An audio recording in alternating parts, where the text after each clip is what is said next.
Hello, my name is Daryl Miller. I'm one of the chief advocates for Georgia Parole Advocates.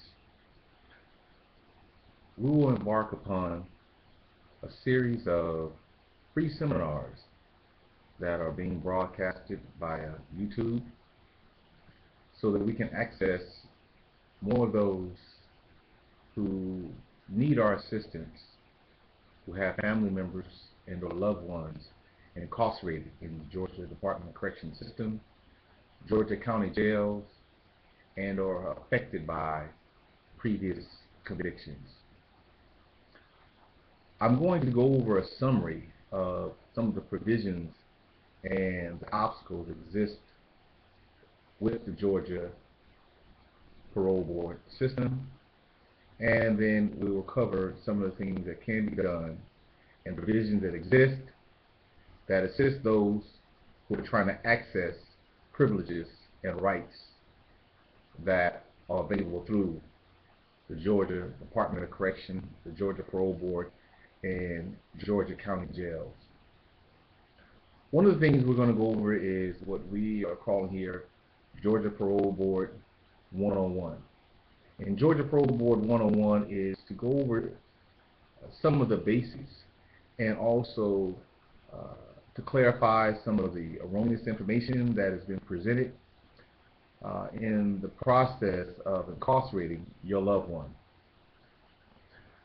Contrary to what has been said or what may have been said by judges, public defenders, and others, parole in the state of Georgia is not a right, it is a privilege.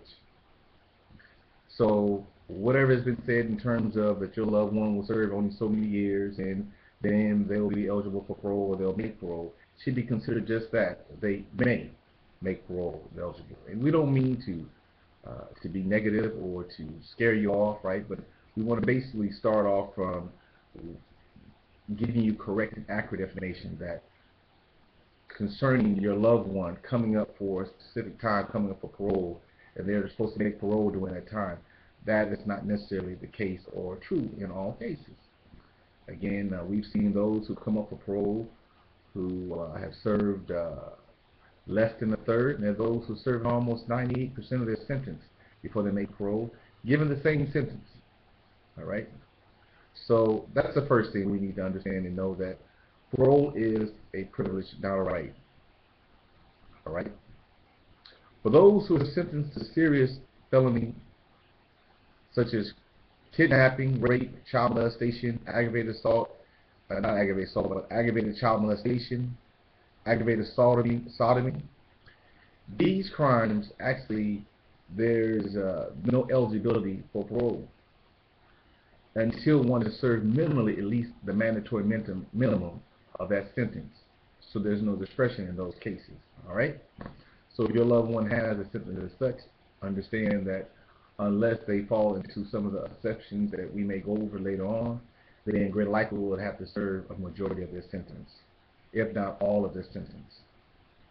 Persons eligible for parole: cruelty to children, arson, homicide in a vehicle, aggravated battery, trafficking, drugs, violation of Georgia Racketeering and Influence Corrupt Organization Act, and other lesser charges than the ones I mentioned are eligible for parole. And actually, we have found that even those who have cases for murder, they're making parole and have made parole, and we've assisted hundreds in making parole in such charges. All right. So that is basically the basics concerning what is and what should be known concerning making parole and whether or not you're eligible for parole in the state of Georgia. If you have certain serious crimes, that in general you're not eligible for parole. Now, there are a number of things that can be done in an alternative to assist one in finding exceptions to the rule as it relates. And we can provide some of those provisions. Our telephone number is included in our site. Our number is area code 404-855-4569. Thank you very much.